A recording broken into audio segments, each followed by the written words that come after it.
Saturday morning and we are off to a late start. I think it's already like 9 o'clock. It is just frigid. I actually don't think the temp is that crazy cold. It did get cold last night, but we were fine. But man, this wind out here, it is just so cutting. I'm trying to get some breakfast ready and I'm like, oh man, is this even worth it? So I'm gonna try to cook up some breakfast, see if I can't get something to help warm us up. Charlotte's in there, just she got all bundled up and everything, came out, was out here for like 5 minutes and was like, okay, I'm freezing, I want to go back in. So anyways, that's one of the joys of winter camping. You know, it's cold, and like I said, if there wasn't wind, it wouldn't be bad. There's actually a decent amount of sun out, but man, this wind is just frigid.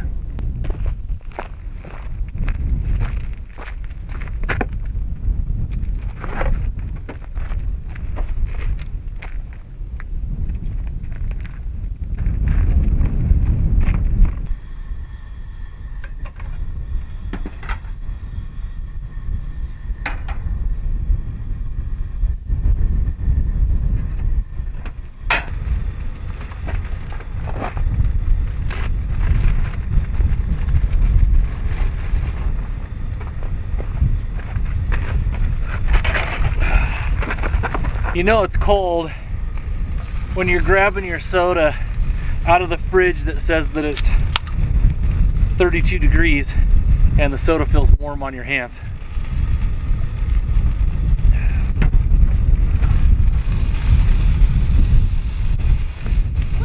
Oh, sausage smells good.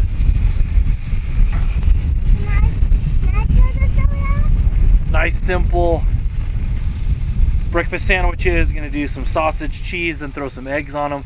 Then I'll put them back on here because by the time I'll take the sausage off, cook the egg, and by the time the egg is done, in the minute or so that's gonna take to cook an egg, this sausage will be feeling cold. So then I'll pile them back on again, throw them on some croissants, be perfect. Dad. So I know that a lot of people really don't love to winter camp. I can't blame people not wanting to be cold. I would rather be cold than super hot, but of course I'd rather just be nice and comfy. One of the things I love about winter camping though is you can get a lot of to yourself. You know, Utah's a popular outdoor recreation spot. People move here because they like it.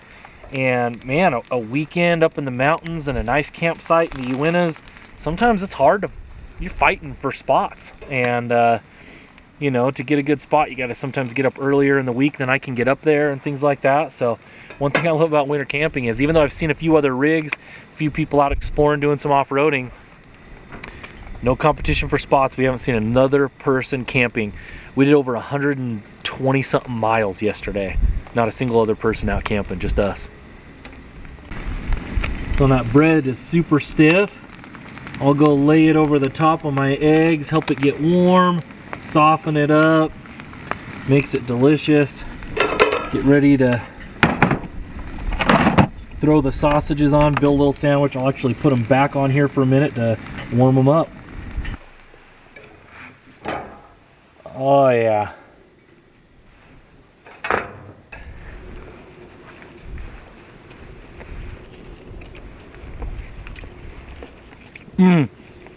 That was amazing. We got everything packed up in the GX. I was hoping to get some drone footage of this incredible mountain range, but the wind is just absolutely bonkers. The drone is completely unstable at this point. So I'm hoping that it's not so windy all day today that we can't get it up at all, but we're just outside Callow, Utah. So we're gonna head towards that, and then we're gonna be going north and further west to where we're gonna pop into Nevada. Should be fun.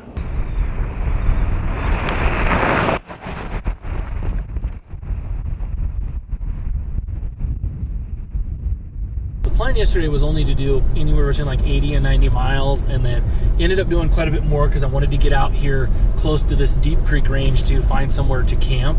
So we ended up doing 150 miles yesterday, which is a jaunt. So now we're moving into Callow, Utah, and I'm gonna stop, check it out a little bit. It's just this tiny little, I don't know how many people, there can't be over 100. I would be surprised if there were. Man, I'm always amazed by these types of little communities. I think the next closest town of any substance is Wendover. It's probably somewhere between like 30 and 60 miles, not exactly positive on how many.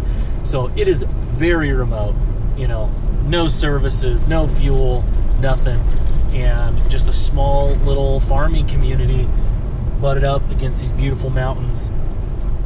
Pretty incredible. I don't think that Callow is considered a ghost town because there are definitely people who still live here. I know they have things they call like partial ghost towns and stuff, but man. What's a ghost town? A town where no one lives anymore. See, there's a goat on that front porch. Yes. Can I see? Oh, it's back there, sweet girl, back there. Can you back up? Yeah, we're gonna turn around and go back through town that way in just a second. So right here is the Callow school, and from what I've read, it was the last K through 12 public school in Utah. Definitely is not in operation anymore. There just must not be enough kids, but pretty interesting stuff.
Stopped at the Canyons station. It actually has one of the original Pony Express Trail stations. Obviously it's not fully intact, it's mostly just ruins, and then so there's some cool placards here to kind of read about some of the history of it. But the view from here is incredible. You're kind of up on this little, you know, pass, I guess you would call it, and you've got this beautiful mountain range behind us. Man, this is a really, really beautiful spot. Freezing cold. I was looking at the little sign-in box that they have here, and the last person who went through that signed it was in Thanksgiving, so a couple months ago. Obviously I'm sure many people have passed by since and haven't stopped and written in it, but pretty crazy that the last ones to do it was Thanksgiving, and it's already, you know, I guess into the first week of February now.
So we are making it through this canyon, and we're definitely gaining elevation, and with the enclosure of these mountains and the gain in elevation, starting to pick up how much snow is out on the trail and road again.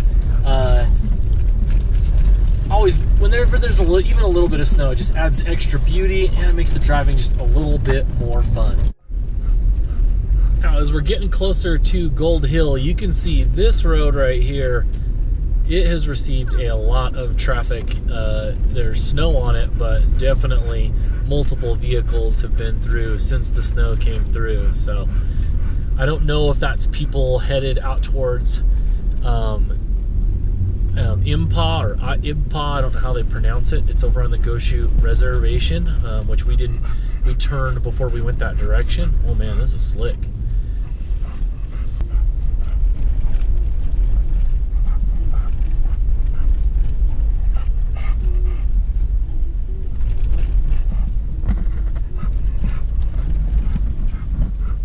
How cool is that? Gold Hill. And check this out, there's this old building right here.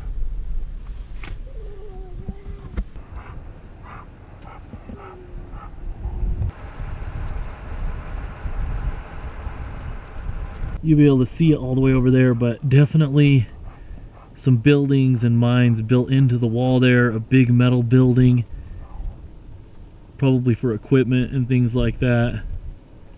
Really cool.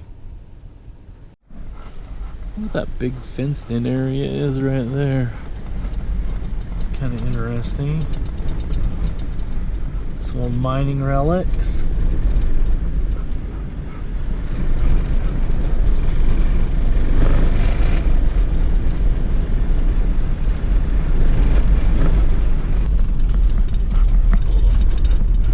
Man, I'll bet these hills have some serious stories, with Gold Hill having some big booms and then busts between arsenic and gold and silver and tungsten. At one point, up to 3,000 people lived here. That's absolutely incredible to me. And now there's just, you know, a couple of buildings, and that's just about it. I just wanted to drive through town. We actually got to turn around and go the other way to go the direction towards Wendover, but I wanted to see what was down this road. Definitely a lot of mining history in here. You can see some old claims. I've even seen some tailings areas. There's just some buildings and stuff that are, you know, completely destroyed now, but I'm sure they were either part of railroad or mining that went through Gold Hill. This is such a unique little place. It's smaller than I remember. For some reason, I was thinking there was a little bit more stuff here. There's really like one little junction and a few homes. But man, I'll bet if you could go back in time and look back on this when it was during one of its last booms, which happened in World War II, I'll bet this was a pretty interesting place to visit. A lot of stories to be told of pretty tough, hard lives and a lot of hard workers. It's impressive to me. Now, something that I've noticed on this trip that I want to do is, man, that mountain range over there is really neat. The Deep Creek one that we were at earlier today was really neat.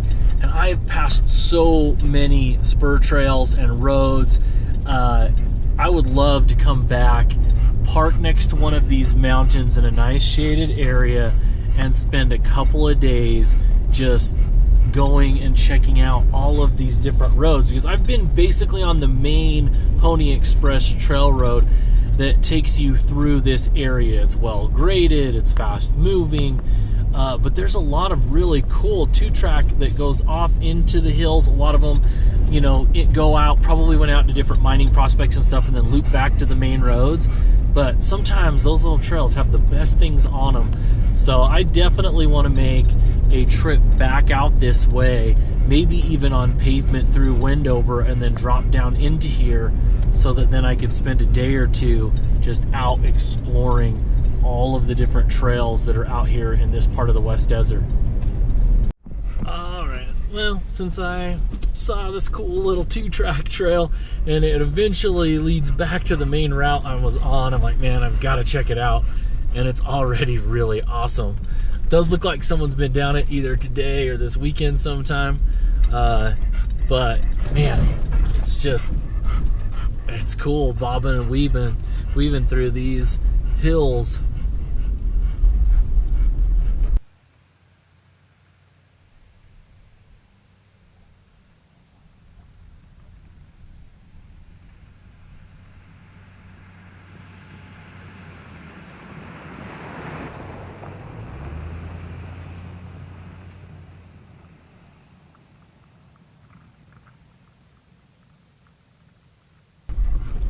hopefully it makes it all the way there. I'd rather not have to backtrack. When I counted out my miles, I was going to leave myself with plenty of gas, and I've done a few of these little side trips, and now my gas is, I'm not in the danger zone, but I'm lower than I would like based on how many more miles we have to cover. So once we get back on the main road, I'm gonna have to stop the detours and spur trail trips and things like that and just pay attention to the main trail. So one of the reasons that little trails like this need driven on, and I'm glad that I did, is this thing, it's about overgrown. And when trails get completely overgrown, that's when BLM and other people come in and say, oh, well, this just isn't being used, we're gonna close it down. Obviously we don't want that. So I'm really glad I came down this, because you can tell it has not been driven on in a long time.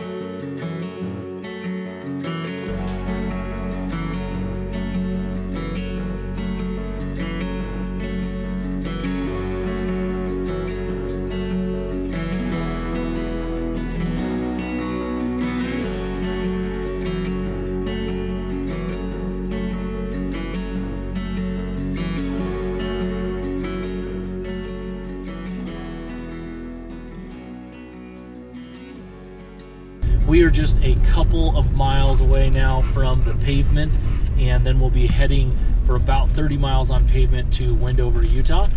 If you enjoyed this video and you want to like and subscribe, I would really appreciate it. I have big goals for the channel this year, and I'm going to be pushing hard and making even more content and providing some really cool, excellent adventures, as well as advice on gear reviews and things like that. So please stay tuned. Thanks so much for watching.